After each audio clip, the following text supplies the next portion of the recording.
Howdy, boys and girls. Welcome back to Mr. Herring's fifth grade social studies class, where we are wrapping up our unit on the American Revolution. Today, we will be discussing the key battles of the American Revolution. Now, it's important to know that these are just the key battles. There were so many more battles that took place.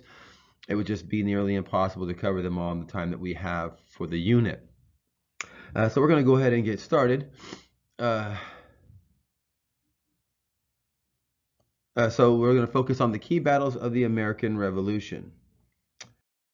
Learn it. Today I can learn it. I can compare the advantages and disadvantages of both sides in the American Revolution and understand the importance of the battles of Saratoga and Yorktown, as well as the Treaty of Paris.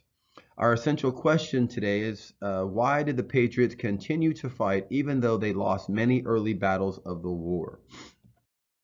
So let's start with the advantages on the eve of the Revolution. So before the Revolution really begins, it's important to know that there are some advantages on both sides. First, we have the British. Now, the British had many more weapons. They were enormous sized military.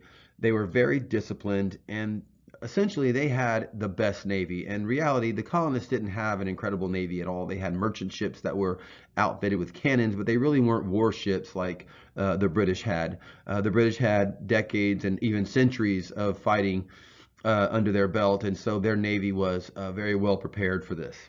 Now, that does not mean that the colonists didn't have some advantages. One of the most important advantages of the colonists would be their familiarity with the land. The colonists were born and raised on this land, so they knew the land like the back of their hand.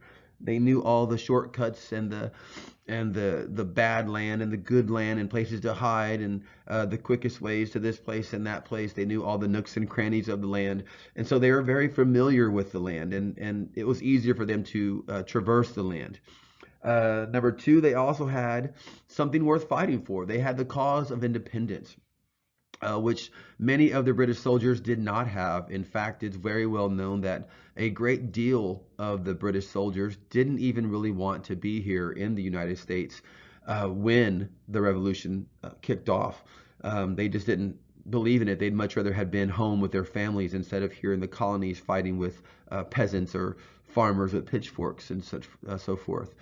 The third advantage that the Americans had was that they could get food a lot more easily because they knew the land so well. They could hunt for their food. They knew where the hunting grounds were. They knew where the wild food would grow. It was just easier for them to get the food that they needed when they were out in the field.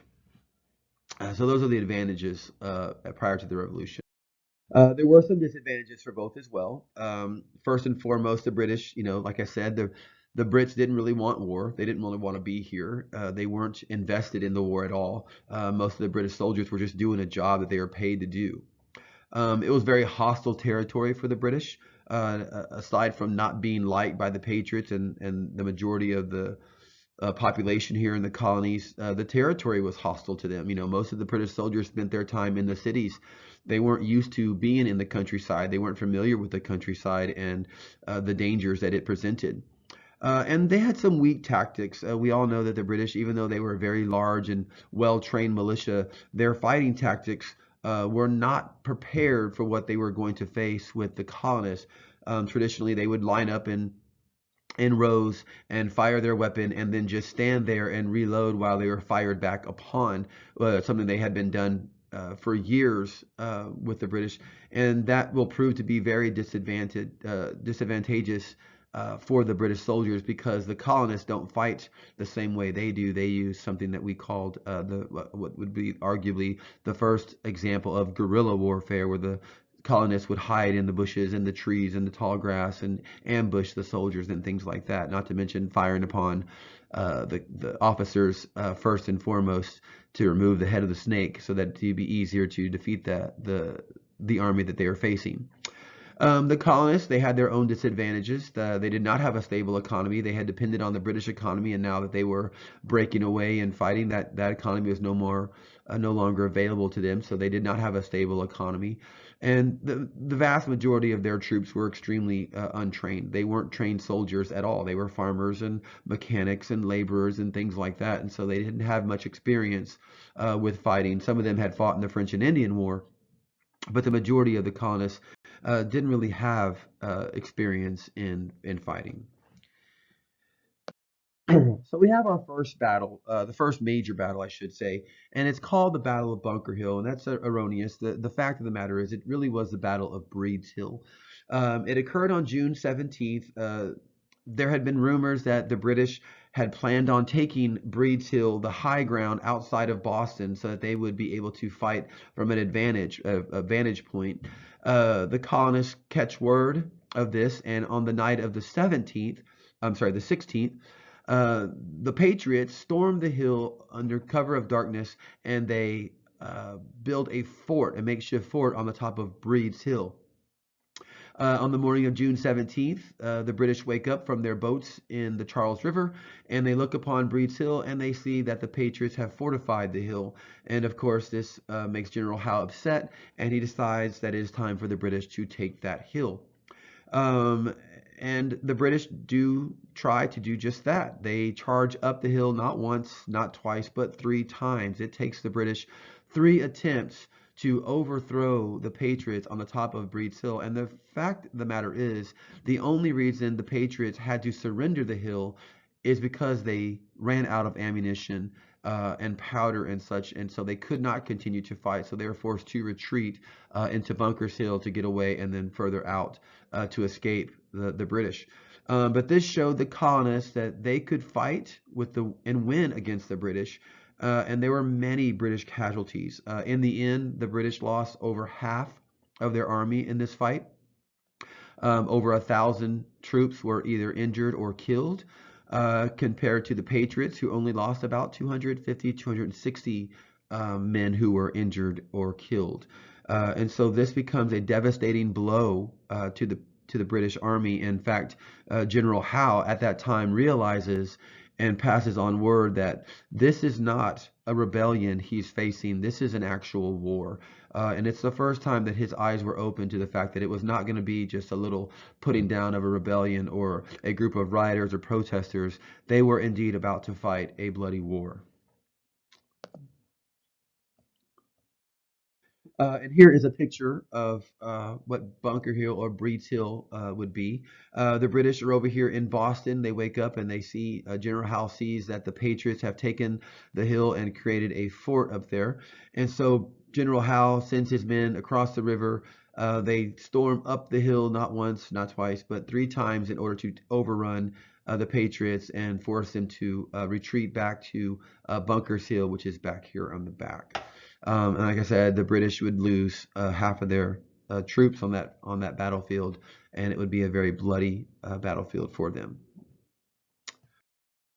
The second major battle is the Battle of Trenton. This is a very famous picture of George Washington crossing the Delaware River under cover of darkness. Washington and his army crossed the Delaware River at night to attack the Hessian mercenaries who were stationed at Trenton. It's December 25th.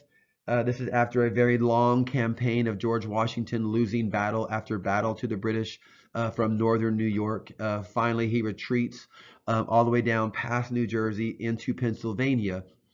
General Cornwallis with the British has decided that he believes that the Patriot Army will not survive another cold, harsh winter. So he decides to take a break from the war and hops on a boat and decides he's going to go home and visit his family for the holidays.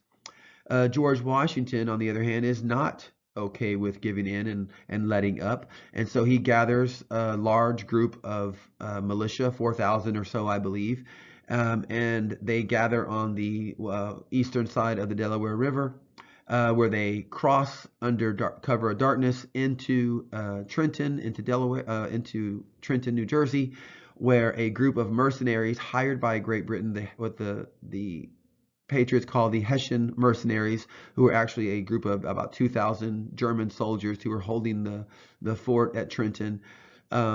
George Washington invades, and it's a very short battle lasting only 2 days. And George Washington claims a very strong victory. This will be a very important battle for George Washington because at this time, many of the Patriot soldiers contracts have expired. They are at the end of their contract. And so after this battle, instead of the Patriots feeling like they are tired of being beat, they've won a very significant war and they decide to re-enlist. And it builds a big sense of morale in George Washington's army. And so this gives him a big boost in the arm where he can continue. Uh, and this starts to open some eyes across the country as well. And others hear news of George Washington taking Trenton, and the army gets huge amounts of enlistment almost overnight.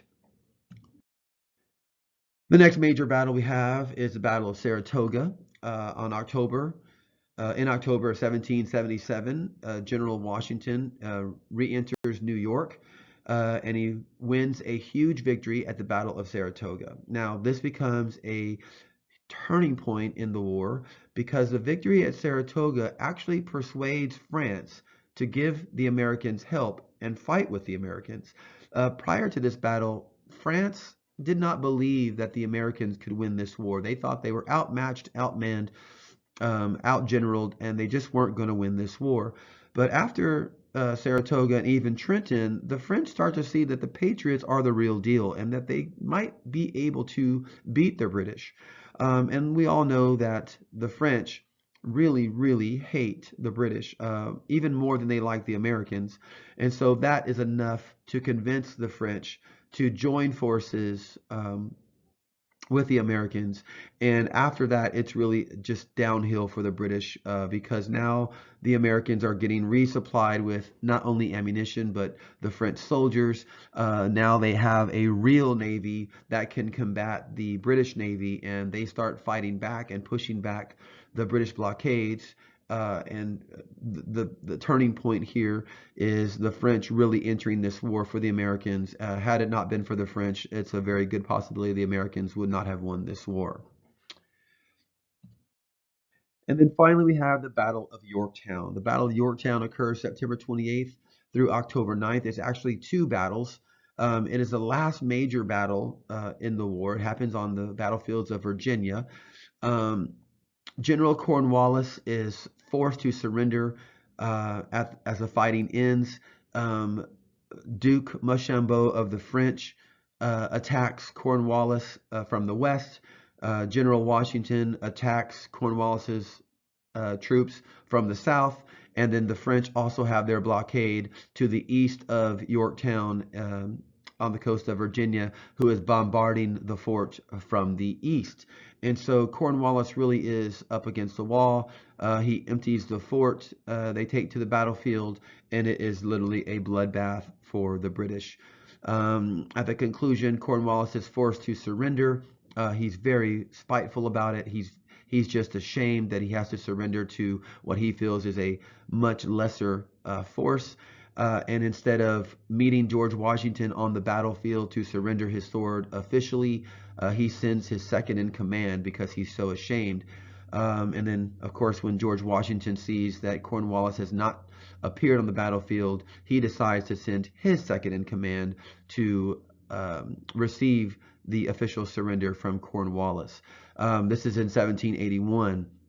And for about 2 years after 1781, there are little skirmishes and little battles here and there, but there are no major battles in this war. And finally, on September 3rd in 1783, the British and the Americans sit down and they sign the Treaty of Paris, which officially ends the war.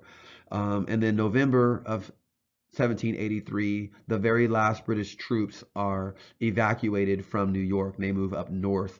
They don't completely leave the United States. They remain, they linger in a few forts here and there, but eventually by 1784, 1785, there are no more British soldiers in the colonial estates. They are all either returned back to England or evacuate into the northern area, North America, into Canada. So here's the Battle of Yorktown here. As I said, General Rochambeau from the French attack from the west. General Washington approaches from the south with over almost 9,000 troops. General Rochambeau has about 8,000 troops, and then the French are on the coastline bombarding the fort. General Cornwallis has about 8,000 troops inside the fort, so he is nearly doubled up, or more than doubled in manpower, and so he really cannot fight. So the York River becomes that barricade. It barricades him in, and he has no choice but to surrender to General Washington. Cornwallis surrenders at Yorktown, painted by John Trumbull in 1797. Word spreads that the Patriots defeat the British, which becomes a landmark victory. And when word spreads, it is just absolutely crazy. People can't believe that the Patriots defeated the largest empire in the history of man. It's a painting that is called "The World Turned Upside Down" because people just couldn't believe that the Patriots had defeated such a massive army in the British Empire. The results of the Treaty of Paris, signed in 1783. First, we have a mass exodus of loyalists. Thousands of loyalists flee the colonies. They either return to Great Britain and England, or they move north to Canada if they can't afford to go back to England. But they do not want any part of the Patriots or the new leadership and new nation that has become the United States. They don't agree with the way they live, and so they get out. And not to mention, they are mistreated. They are not treated very kindly. If you were a loyalist, you were insulted and treated pretty poorly. The new nation got huge amounts of land. Almost, it didn't quite double its size, but it gets the land all the way over to the Mississippi River, which adds quite a bit of land for expansion. And then third, Great Britain has to recognize the United States of America as a new and independent country. This is very important because this is exactly what the new nation wanted, and it is an insult to Great Britain. The super Walmart, so to speak, is closed to Great Britain. They no longer receive taxes from the colonies. They don't have access to the rich resources such as tobacco or cotton or the wood or coal or any of the fine minerals that were here. So yeah, the Great Britain loses a huge part of something that they had worked so hard to build, is no longer theirs. When it's all said and done, new land looks like this. This lighter color here is the new United States, all the way over to the Mississippi River. This is contested land between the United States and Spain. They will settle that a little bit later. But Great Britain still owns everything north of North America up here in Canada. A lot of land, but not a lot of people. Spain maintains all their land. They weren't involved at all. And then, of course, Great Britain contests this land over here with British and Spain and even parts of Russia. Spain holds Florida for the time being. We'll get that a little bit later. So yeah, the United States, it really does grow quite a bit after the Revolutionary War. So those are the main battles of the Revolutionary War. Like I said, they're not nearly all of them, but they are the most important battles. If you log into Schoology and open this PowerPoint, you'll be able to click on the links and see little video clips of each battle if you choose to do so. So if you have any questions, please feel free to come and see me. Other than that, enjoy the rest of your day, and we'll see you next time, kids.